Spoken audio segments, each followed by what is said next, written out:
जय हिंद। आज की वीडियो में हम आज बात करेंगे मेवाड़ के इतिहास के बारे में। मेवाड़ का इतिहास किस प्रकार ये आगे बढ़ता रहा, किस किस परिस्थितियों का सामना करते हुए ये आगे बढ़ा था, इसके बारे में आज हम आज डिटेल से बात करेंगे।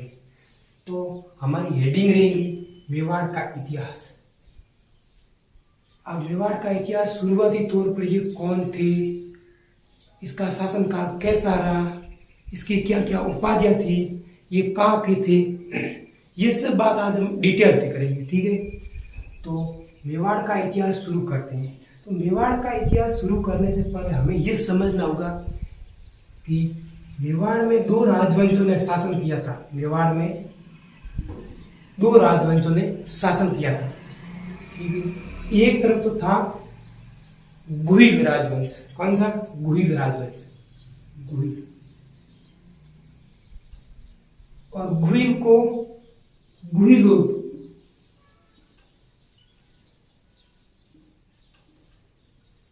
और घलोत, गुहिल को गुहिलोत और घेलोत ये कहते थे। और दूसरा जो राजवंश ने शासन किया उसका नाम है सिसोदिया राजवंश। कौन सा? सिसोदिया राजवंश। सिसोदिया राजवंश। इस दो राजवंशों ने शासन किया था। अब दो राजवंशों ने शासन किया था। अब इसके बीच में कुछ ऐसा समय आता है, कुछ ऐसी परिस्थिति आती है, उस परिस्थिति में इसको अपना नाम चेंज करना पड़ा। अब चेंज क्यों किया? क्योंकि पहली बात तो शर्त ये थी कि ये सिसोदा गांव में रहती थी। कौन सी? सिसोदा गांव। अब सिसोदा गांव में रहने के कारण ही इसने अपना नाम चेंज करके सिसोदिया राजवंश कर दिया। और गुहिल तो शुरुआत में से शुरुआत गुहिल से होती है। गुहिल राजवंश से ही मेवाड़ की शुरुआत होती है। ठीक है, तो हमने ये छोटे रूप से पढ़ लिया कि ये कहाँ के और इसकी क्या क्या बीच में ये नाम कैसे चेंज हुआ, ये हमने पढ़ लिया। तो आगे हम पढ़ेंगे कि इसका क्षेत्र किस प्रकार था।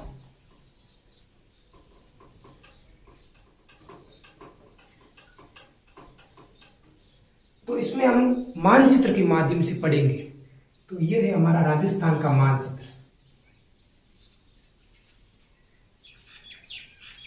ये जो क्षेत्र है, ये जो प्रदेश है, इस प्रदेश का नाम है मेवाड़। ठीक है, अब मेवाड़ राजवंश में क्या होता है कि इसका मेवाड़ नाम कैसे पड़ा। अब बात ये चल रही है कि इसका मेवाड़ नाम कैसे हुआ, मेवाड़ नाम कैसे हुआ। अब मेवाड़ नाम पे इस पे बात चलती है। तो यहाँ पर एक जाति रहती थी जिसका नाम था मेर। मेर या उसको मेव भी कहते थे। इस प्रदेश के अंदर एक जाति रहती थी, उस जाति का नाम था मेर या उसको मेव भी कहते थे। अब उस जाति इस प्रदेश की रक्षा करती थी। इस प्रदेश की रक्षित मेर या मेव द्वारा रक्षित प्रदेश।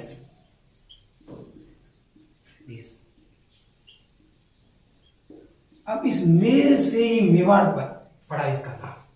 ठीक है, और यहां पर एक जनपद था जिस जनपद का नाम था सिवी। अब जो मैं बात कर रहा था वो है महाभारत काल की बात। किसकी? महाभारत।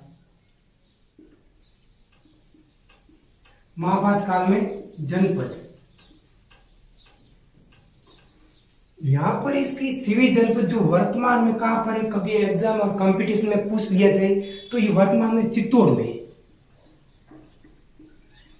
और इस सिवी जनपद की जो राजधानी थी उसका नाम था माध्यमिका। उस राजधानी का नाम था माध्यमिका। ठीक है, ये बात आपके समझ में आ गई होगी, क्योंकि इस प्रदेश की जो रक्षा करते थे और इस प्रदेश में जो रहते थे वो मेर जाति थी। अब मेर से इसका नामकरण मेवाड़ हो गया था। दूसरी बात यह है कि इसको और नाम से जानते हैं। इस मेवाड़ को प्रागवाट कहते हैं, प्रागवाट। और इसको मेदपाट कहते हैं। प्रागवाट इसको हिंदी में कहते हैं। हिंदी में मेवाड़ को प्रागवाड़ कहते हैं और संस्कृत में इसको मेघपाट कहते हैं। हिंदी में इसको प्रागवाड़ कहते हैं और संस्कृत में इसको मेघपाट कहते हैं। मेघ या मेवों द्वारा यह रक्षित प्रदेश था और यहाँ पर एक मेर जाति रहती थी और इस प्रदेश के अंदर उसकी ये इस प्रदेश की रक्षा करती थी। और यहाँ पर एक जनपद था जो चिवी जनपद था, उसकी राजधानी थी माध्यमिका और वर्तमान में ये चित्तौड़ में पड़ता है। अगर आप इसके बाद अगर हम बात करें तो यहाँ पर हम इसको और मानचित्र के माध्यम से समझें।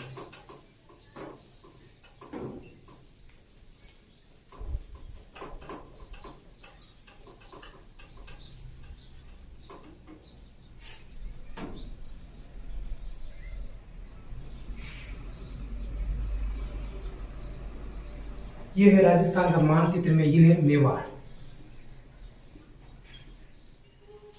राजस्थान का एकीकरण हुआ था उस समय राजस्थान में 19 रियासतें थी,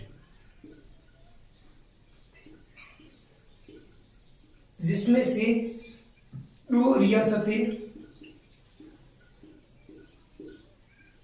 जाट थी और 1 रियासत मुस्लिम थी। 2 रियासतें जाट थी और 1 रियासत मुस्लिम थी। बाकी 5 रियासत मेवाड़ की थी, जिसमें मैं बताता हूं। यहां पर आ गया उदयपुर, ठीक है, यहां पर आ गया चित्तौड़, यहां आ गया बांसवाड़ा, यहां आ गया डूंगरपुर, यहाँ आ गया प्रतापगढ़, यहाँ आ गया शाहपुरा, ठीक है। उदयपुर, चित्तौड़गढ़, प्रतापगढ़, डूंगरपुर और बांसवाड़ा। इसमें एक तो शाहपुरा थी, दूसरी उदयपुर थी, चित्तौड़ नहीं थी, प्रतापगढ़ थी, डूंगरपुर थी और बांसवाड़ा थी।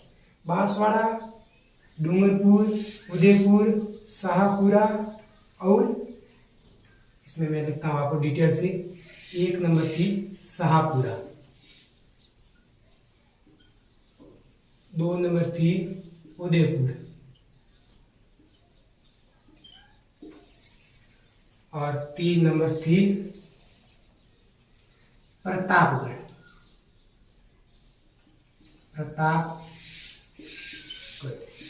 और 4 नंबर थी डूंगरपुर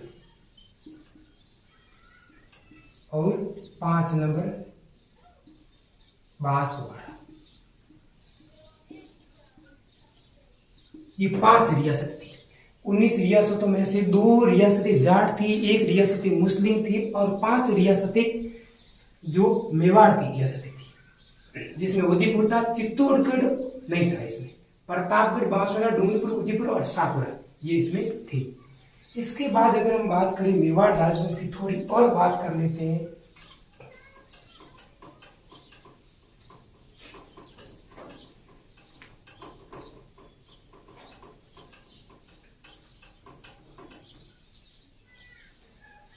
तो हमारी हेडिंग रहेगी मेवाड़।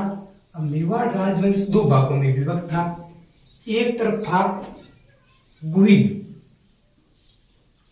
और दूसरी तरफ था सिसोदिया राजवंश। कौन सा? सिसोदिया, ठीक है। और गुहिल राजवंश की स्थापना करते हैं और इसका जो संस्थापक है वो है गुहादित्य, जिसको गुहिल भी कहते हैं। और सिसोदिया राजवंश का जो संस्थापक है वो है राणा आमिर। इसका संस्थापक गुहादित्य और इसका संस्थापक राणा आमिर। अब राणा आमिर इस गुहिल राजवंश का जो अंत हो जाता है रावल रतन सिंह से,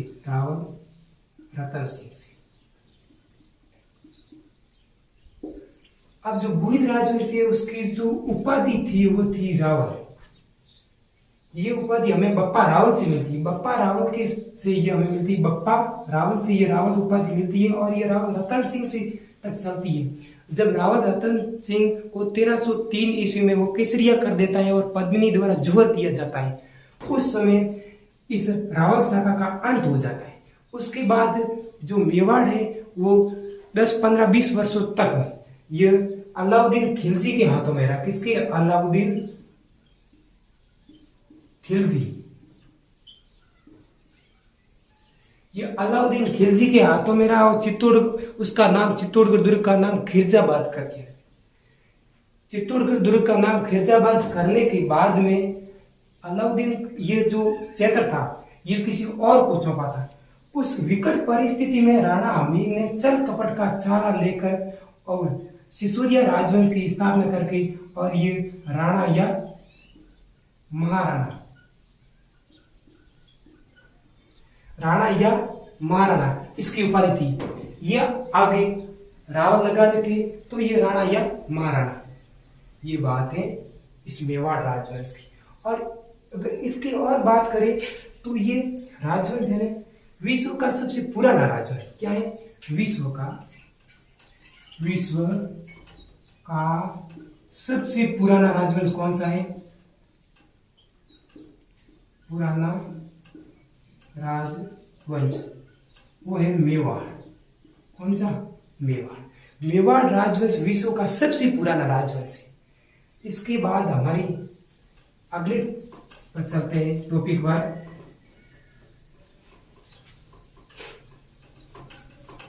अगला टॉपिक हमारा रहेगा, ये सब मेवाड़ की बात चल रही है, इसमें अगला टॉपिक हमारा रहेगा ध्वज। अब इसमें ध्वज किस प्रकार था तो मैं आपको इस चित्र के माध्यम से समझाता हूं। तो मेवाड़ में सबसे ऊपर में एक सूर्य का चित्र है। किसका? सूर्य का चित्र है। अब इस सूर्य के चित्र से हमें जानकारी ये मिलती है कि सूर्यवंशी थी। क्या थी? सूर्यवंशी थी। मेवाड़ी शासक सूर्यवंशी थे। और बीच में यहां पर एक दुर्ग को दर्शाया गया है। उस दुर्ग का नाम है चित्तौड़ दुर्ग। कौन सा? चित्तौड़ दुर्ग। ऊपर सूर्य का चित्र अंकित है और बीच में चित्तौड़ दुर्ग को दर्शाया गया है और एक तरफ राजपूत शासक को दर्शाया गया है। एक तरफ राजपूत शासक है और दूसरी तरफ भील सरदार है। दूसरी तरफ भील सरदार है और एक तरफ राजपूत शासक है, दूसरी तरफ भील सरदार है। और राजपूत शासक का ऐसा बताया जाता है कि ये फोटो जो है मेवाड़ी जो ध्वज में दर्शाया गया है उसमें इसका जो फोटो है वो महाराणा प्रताप का है। महाराणा प्रताप का, महाराणा प्रताप। और दूसरी तरफ जो भील शासक को, जो भील सरदार को दर्शाया, जो भीलों को दर्शाया गया है वो है पूंजा भील। अब इससे एक अच्छा सा प्रश्न बनता है कि जो मेवाड़ी शासक थे उसका जो राज्य तिलक करते थे वो भीलों के द्वारा किया जाता था। अब मेवाड़ी सरदार का जो मेवाड़ी शासक था वो शासन बनता था तब भीलों द्वारा इसका राज्य तिलक किया जाता था। इसमें से दो गांव के भील, एक मुद्रा दूसरा ओगना, ये दोनों गांव के भील थे। वो मेवाड़ शासक का जो शासक बनता था उसका क्या करते थे? राज तिलक करते। ये जो राज तिलक किया करते थे। और ये तो सूर्य का चित्र अंकित हो गया। अब इस सूर्य के चित्र से हमें जानकारी मिलती है कि ये सूर्यवंशी थे और बीच में चित्तौड़गढ़ दुर्ग का चित्र आ गया और एक तरफ पूंजा भील है तो दूसरी तरफ राजपूत शासक महाराणा प्रताप है। और यहाँ पर एक वाक्य लिखा हुआ है, यहाँ पर एक वाक्य लिखा है, जो दृढ़ राखे धर्म को तिहि राखे करता।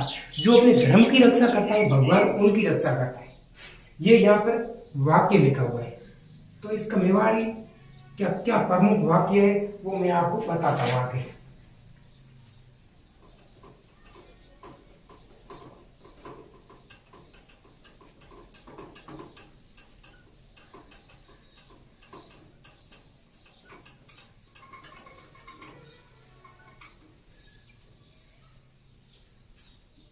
मेवाड़ राजवंश का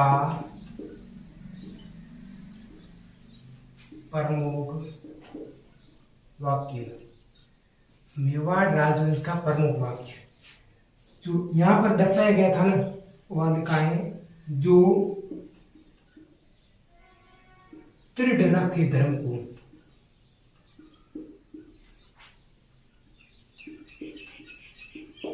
ही राखे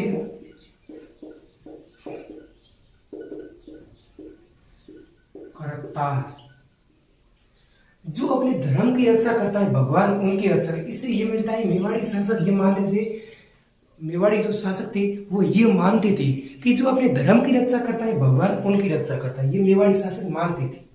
और इसके अगर बाद की बात करें तो बाद में प्रश्न ये उठता था कि ये कौन थे, कौन पे ये थे कौन। अब कौन पे थोड़ा प्रश्न हमें क्लियर करना पड़ेगा। तो इसमें अलग अलग विद्वानों का अलग अलग मत है, तो हम देखते हैं अलग अलग विद्वानों ने क्या कहा है क्या नहीं कहा है, ये हम देखते हैं आगे।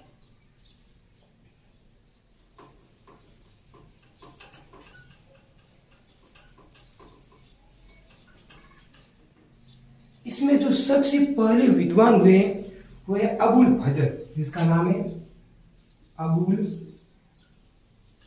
फजल। अबुल फजल क्या कहते हैं कि ये जो ईरान का बादशाह था, जिसका नाम था, ईरान के बादशाह नौसे का आदिल की संतान बना बताते हैं, ठीक है। ईरान के बादशाह, ईरान के बादशाह नौसेखा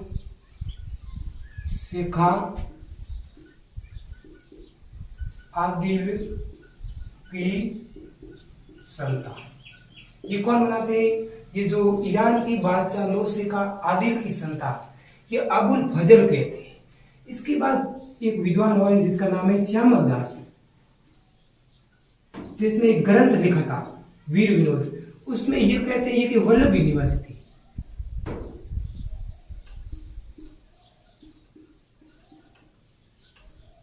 वल्लभ कहाँ पड़ता है? गुजरात में।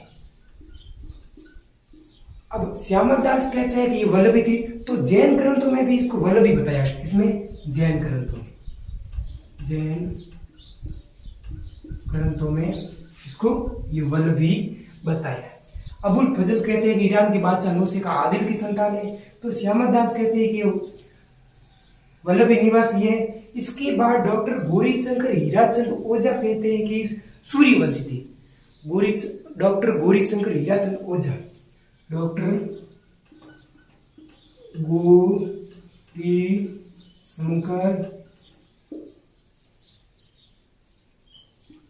हीराचंद ओझा, डॉक्टर गौरीशंकर हीराचंद ओझा कहते हैं कि ये सूर्यवंशी थे। अब सूर्यवंशी में ये क्या बताते हैं कि सूर्यवंशी में भी विशुद्ध रूप से क्षत्रिय थे, विशुद्ध रूप से क्षत्रिय थे। इसके बाद हमारे विद्वान हुए तो जो राजस्थान इतिहास के पितामह है कर्नल टोड और स्मिथ, ये कहते हैं कि बाहर की जाति, विदेश से आए हुए हैं। तो हम इसको मिटा के आगे लिखते हैं।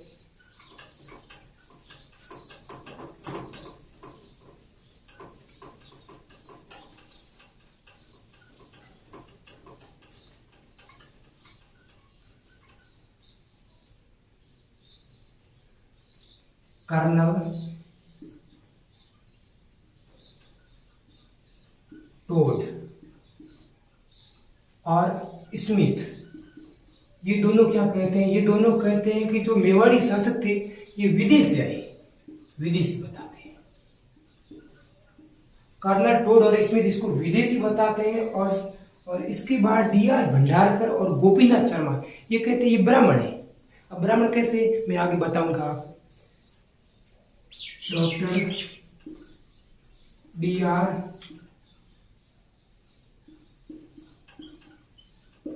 Bhandarkar, doctor D.R. भंडारकर और गोपीनाथ शर्मा,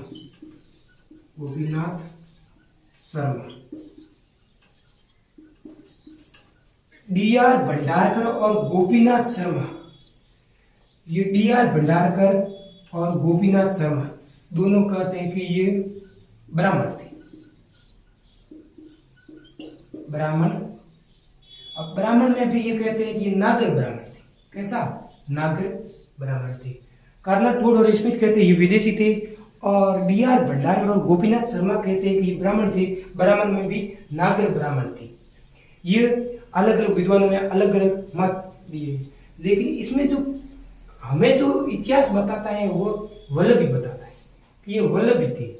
इसमें वल्लभी के बारे में थोड़ी बहुत हमें जो गुहादित्य से हमें जानकारी मिलती है कि ये वल्लभी थे। इसमें थोड़ा बहुत गुहादित्य ने के बारे में हमें बताया गया है। इसके बाद जो कोमलगढ़ प्रशस्ति है, जो मेवाड़ से संबंधित है, कोमलगढ़ प्रशस्ति, उसमें भी हमें कुछ और भी बताया गया है।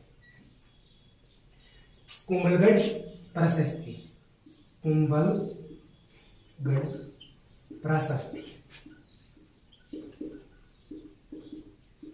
कोमलगढ़ प्रशस्ति में जो एकलिंग महात्म्य है,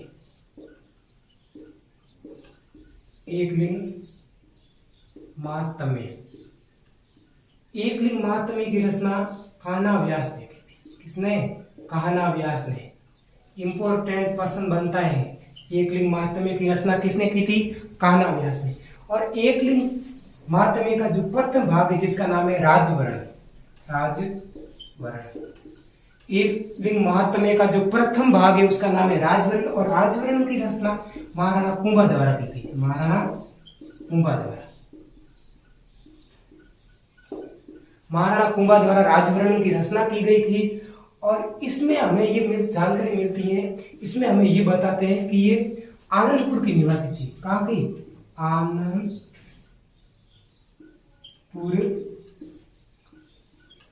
निवासी। एकलिंग महात्म्य का जो प्रथम भाग है उसका नाम है राजवर्ण, और राजवर्ण की जो रचना की थी वो है महाराणा कुंभा द्वारा। इसमें हमें ये बताते हैं कि आनंदपुर के निवासी थे, आनंदपुर के निवासी थे, ये हमें बताते हैं। इसके बाद अगर हम बात करें कि इसके बाद में एक शक्ति कुमार का जो आठपुर अभिलेख है, शक्ति कुमार का आठपुर अभिलेख है, उसमें हमें क्या जानकारी मिलती है ये हम आगे बात करेंगे। तो इससे हमें एक लाइन और लिख देते हैं, शक्ति कुमार का आठपुर अभिलेख, शक्ति कुमार का आठपुर अभिलेख, शक्ति कुमार का आठपुर अभिलेख। अब शक्ति कुमार का आठपुर अभिलेख और श्यामक दास को जैन ग्रंथों में हमें यही जानकारी मिलती है कि ये वल्लभी थे, वल्लभी थे। अब वल्लभ भी गुजरात में पड़ता है और आनंदपुर भी गुजरात के अंदर पड़ता है। तो हम आगे डिटेल से बात करेंगे। तो इससे पहले और हम बात कर देते मेवाड़ में कौन पर बात हो गई, इसके क्षेत्र पर बात हो गई। हम अब बात करते हैं कि इसके कुल देवता और कुल देवी, आराध्य देवता और आराध्य देवी। तो मेवाड़ी जो शासक थे उसके कुल देवता भी थे, कुल देवी भी थी, आराध्य देवता थे और आराध्य देवी भी थी। तो सबसे पहले हम बात करते हैं कुल देवता की। कुल देवता, जो मेवाड़ शासक थे ये हमें जानकारी सिर्फ बप्पा रावत से मिलती है कि इसके कुल देवता कौन थे और कुल देवी कौन थी। इसके जो कुल देवता थे उसका नाम था एकलिंग नाथ। मेवाड़ी शासक के जो कुल देवता थे उसका नाम है एकलिंग नाथ, और कुल देवी है उसका नाम है बाण माता। इसको बरबड़ी माता भी कहते हैं।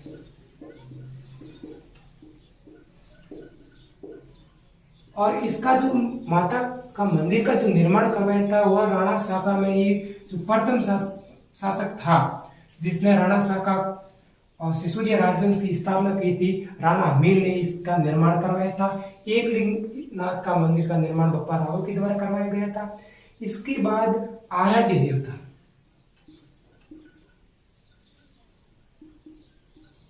आराध्य देवता और आराध्य देवी।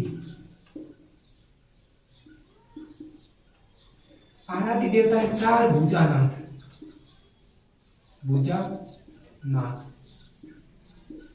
और आराध्य देवी है चार भुजा देवी। अब आराध्य देवता जो चार भुजानाथ है और आराध्य देवी है वो है चार भुजा देवी। अब चार भुजानाथ है, इसमें क्या बताया गया, इसके जो चार भुजानाथ देवता है उसके चार मुख है, चार मुखों को दर्शाया गया है। और इसके बाद अगर हम बात करें कि जो चार भुजानाथ है और चार भुजा देवी, इसके अगर हम बात करें तो हमारी हेडिंग पर रहेगी गुहिल। मेवाड़ का इतिहास में हमने कौन, चैत्र, ये सब पढ़ लिए है। इसके बाद अगर हम डिटेल से पढ़ेंगे तो हमको मानचित्र के माध्यम से थोड़ा और आगे पढ़ना पड़ेगा। इससे पहले हम पढ़ देते हैं कि ये जो चार भुजानाथ है इसका मंदिर गढ़बोर राजसमंद के अंदर पड़ता है। और जो चार भुजा देवी है उसका हल्दी घाटी के अंदर इसका मंदिर है। इसके बाद अगर हम बात करें कि कौन पर तो बात हो गई, अब हम वल्लभी पर थोड़ी बात कर लेते हैं, आगे डिटेल से करते हैं कि वल्लभी ये थे कौन, कहाँ से आए, कैसे आए, किस प्रकार आए, ये बात हम कर लेते हैं। तो इसमें हमको मानचित्र के माध्यम से समझना पड़ेगा। तो ये है राजस्थान का मानचित्र। अब राजस्थान के मानचित्र में ये जो प्रदेश है वो मेवाड़ है, वैसे ये सब बन गया मानचित्र, ये आप मेवाड़ ही मानना। थोड़ा बहुत मानचित्र एकदम स्पष्ट नहीं है लेकिन फिर भी आप इसको अच्छे से मान लें, ठीक है। तो यहाँ पर जो क्षेत्र पड़ता है वो है गुजरात, कौन सा, गुजरात। और यहाँ पर जो क्षेत्र है वो है मेवाड़। अब गुजरात जो क्षेत्र है उसमें ये स्थान है जिसका नाम है वल्लभ, ठीक है। इस क्षेत्र का नाम है वल्लभ। अब वल्लभ क्या होता है, यहाँ पर जो अरबों द्वारा वल्लभ पर आक्रमण किया जाता है, अरबों द्वारा इस वल्लभ पर आक्रमण किया जाता है और वल्लभ भी पूरे को नष्ट कर देते हैं, पूरे को खत्म कर देते हैं। यहाँ का एक राजा था, उसका नाम था शिलादित्य। क्या नाम था, उस राजा का नाम था शिलादित्य।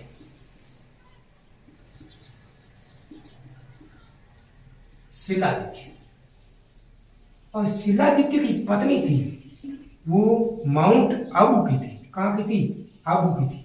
और आबू वो यहाँ आई जब पीछे से आक्रमण, अरबों द्वारा आक्रमण हुआ था, तब वो अंबा माता के दर्शन के लिए यहाँ आबू आई थी, अंबा माता के दर्शन के लिए। तभी इसको पता पड़ता है कि पूरा वल्लभ भी पीछे नष्ट हो गया है और पिछपा वापस जाने से कोई फायदा नहीं है। तभी वह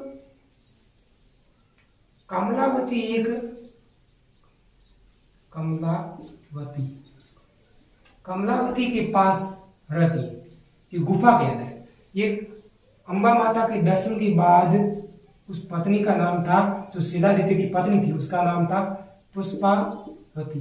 पुष्पावती कमलावती के पास गुफा में रहती है। एक कारण था कि ये गर्भवती थी, तो वो यहाँ से अंबा माता के दर्शन के लिए आती है, तो वो गर्भवती थी। पीछे शिलादित्य सब पूरा वल्लभ नष्ट हो गया, सब खत्म हो गए थे। पीछे एक सिर्फ पुष्पावती एक ही बची थी।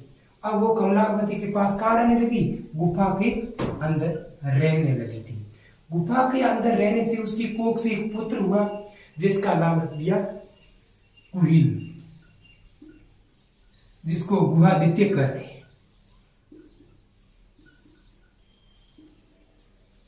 देखो, अब हमें ये प्रश्न पूछा जाता है कि शिलादित्य कहाँ के थे, तो शिलादित्य वल्लभी के थे, क्योंकि इसका जो मृत्यु हुई थी वो वल्लभ में ही हुई थी। और वल्लभ नष्ट होने के बाद इसकी जो पत्नी थी वो पुष्पावती, वही माउंट आबू आई थी। और माउंट आबू पर जो राजवंश जो शासन करता था वो था परमार राजवंश। यहाँ पर जो शासन करता था वह परमार राजवंश। तो अगली हमारी हेडिंग रहेगी गुहिल।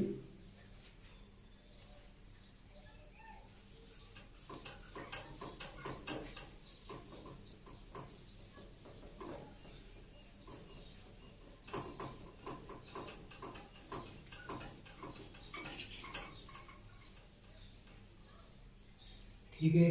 अगली हम मेवाड़ राजवंश हेडिंग रहेगी गुहिल। अब गुहिल का जन्म होता है मेवाड़ में।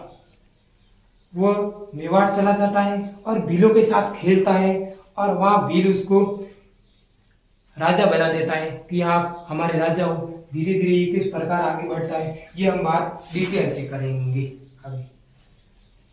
तो गुहिल जो थे उसी ने ही यहीं से ये इस राजवंश की शुरुआत होती है।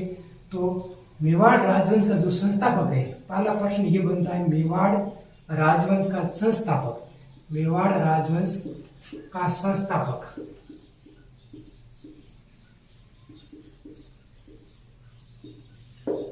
जिसको कहते हैं वो है गुहिल, जिसको गुहादित्य कहते हैं। लेकिन प्रश्न ये कभी पूछे कि वास्तविक संस्थापक, वास्तविक संस्थापक,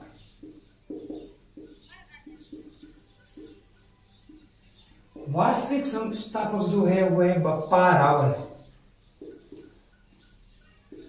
प्रश्न ये पूछे कि मेवाड़ राजवंश का संस्थापक कौन है तो है गुहिल गुहादित्य। अगर वास्तविक संस्थापक हमसे पूछे तो वो है बप्पा रावल, जो मेवाड़ राजवंश का वास्तविक संस्थापक है। तो हमारी हेडिंग रहेगी गुहिल। तो इसके पिता का नाम वो था शिलादित्य, माता का नाम पुष्पावती। अब देखो पिता और माता का नाम याद करने के लिए हमें ट्रिक चाहिए। एसपी, ये एसपी का बेटा था। कौन? गुहिल। गुहिल एसपी का बेटा था। ये आप ट्रिक याद रखती थी कि गुहिल किसका बेटा था? गुहिल एसपी का बेटा था। अब इसका पालन पोषण, पालन पोषण, इसका जो पालन पोषण किया था वो है कमलावती ने किया था। कमलावती ने। माता का नाम शिलादित्य, पिता का नाम पुष्पावती, और इसका जो लालन पालन किया था वह किया था कमलावती ने। और एक अच्छा सा यहाँ से प्रश्न बनता है कि इसका राज तिलक किसने किया था? राज तिलक, इसका जो राज तिलक किया था वो किया था मंडलीक ने। मंडलीक ने इसका राज तिलक किया था। किसका किया था? गुहिल का राज तिलक किसने किया था? मंडलीक ने किया था। आप कह रहे हो कि पसीना क्या हो, कैसे हो रहा है? ये देखो पढ़ने से कुछ भी हो सकता है, लेकिन हमें आपको पढ़ना है, ठीक है। तो अभी हम बात करेंगे कि इसका राज तिलक किसने किया था। तो ये मंडलीक ने किया था। आपको मैंने पहले भी बता दिया कि ऊंद्रा और ओगड़ दोनों गांव के जो भील थे वही मेवाड़ी शासक का जो शासक थे उसका राज तिलक किया करते थे। इसके बाद अगर हम बात करें तो राजधानी की बात आती है। किसकी? राजधानी की बात आती है। तो राजधानी की बात आती है तो यहाँ जो गुहिल की जो राजधानी थी वो थी नागदा। धीरे धीरे राजधानियों में भी परिवर्तन होता गया। धीरे धीरे जिस प्रकार परिस्थिति आगे बढ़ती गई, जिस प्रकार शासन आगे बढ़ती गई, धीरे धीरे राजधानी भी चेंज होती रही और आगे ये ट्रेंड चलता रहा। इसके बाद अगर हम बात करें तो गुहिल के बारे में हमें इतनी जानकारी मिलती है, ठीक है। आगे हम थोड़ी और बात कर लेते हैं। गुहिल के बाद कौन बना? थोड़ा बहुत मतभेद है, क्योंकि इतिहास में मतभेद तो चलता ही रहता है। थोड़ा बहुत मतभेद है, आगे हम बताते हैं। गुहिल के बाद सबसे पहले कौन बना? गुहिल। और गुहिल के बाद भोज। सबसे पहले कौन बना? गुहिल। गुहिल के बाद भोज बना। भोज के बाद महेंद्र फर्स्ट, और महेंद्र फर्स्ट के बाद अपराजित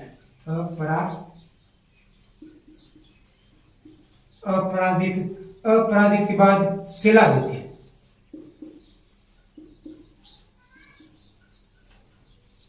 लेकिन आप कह रहे हो कि सर ये शिलादित्य पहले जो गुहिल थे उसके पिता थे, लेकिन ये शिलादित्य आप सेकंड होगा। लेकिन लिखा तो शिलादित्य है, लेकिन ये सेकंड हो सकता है, ठीक है। और इसके बाद हमें यहाँ से एक अच्छा सा प्रश्न उठता है, क्या कि महेंद्र सेकंड।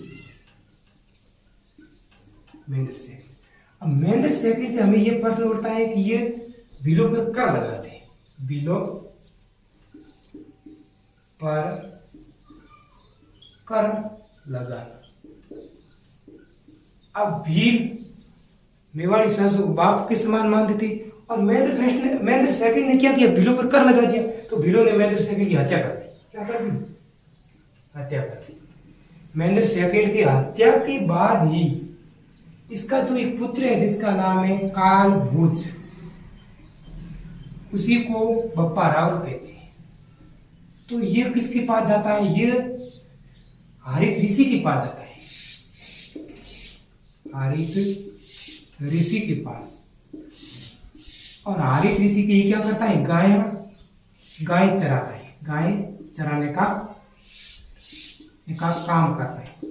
ये भीलों पर, ये जो महेंद्र सेकंड भील इसकी हत्या कर देते हैं। अब काल भोज भी डर जाता है कि इसने इसकी हत्या कर दी तो मेरी भी हत्या कर सकता है भील। तो ये हरित ऋषि के पास जाता है और उसकी गाय चराता है। और ये भीलों पर जो कर लगाए थे उसके पिताजी ने, वो कर ये हटा देता है। तो बप्पा रावल जो है वो उपाधि सिर्फ हरित ऋषि ने ही दी थी।